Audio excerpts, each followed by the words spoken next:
আমি বুঝতেছি না আসলে একটা বোতলের ইস্যু নিয়ে যেই কাহিনীটা শুরু হয়ে গেছে, আমাদের স্টুডেন্টদের উপরে যে হামলা করা হলো, স্টুডেন্ট তারপরে টিচারদের উপরে টিয়ার শেল, গ্যাস ট্যাস এইসব ছোড়া হলো, এদের মানে তখন টনক নড়ে নাই, এরা তখন ঘুমাইতেছিল।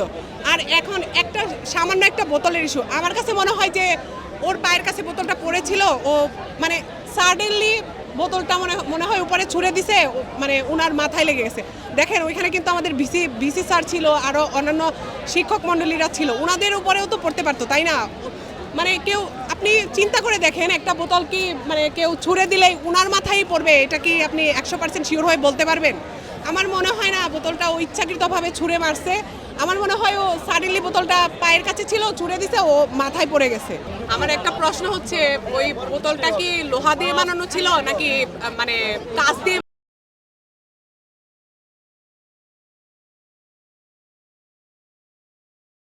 সেটা জানি না। আর একটা কথা হচ্ছে, মানে আমাদের পিনাকি সাহেব যে বলেছেন যে ওনাকে মানে 7 দিনের হসপিটালের রেস্টে থাকার জন্য। হ্যাঁ, আমার একটা প্রশ্ন পিনাকি সাহেবের কাছে, আমার একটা প্রশ্ন, উনি কি পিনিক থেকে এই কথা বলেছেন নাকি মানে নিজের মাথা বুদ্ধি খাটিয়ে আসলে বলেছেন? আসলে একটা সামান্য একটা বোতল পড়ার কারণে এটার জন্য সিটি স্ক্যান করতে হবে, সেটা মানে কোথায় লেখা আছে আমাকে যদি এটা আপনারা একটু বলতেন।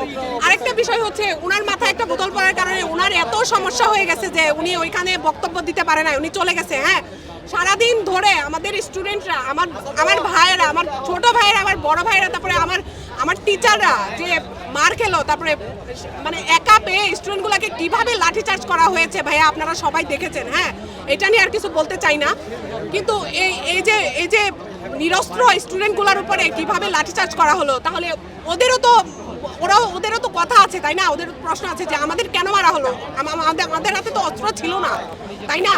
তাহলে ওনার মাথায় বোতল পড়ার কারণে ওনার এত সমস্যা হয়ে গেল, অথচ এইদিকে আমার ভাইরা হসপিটালে ভর্তি।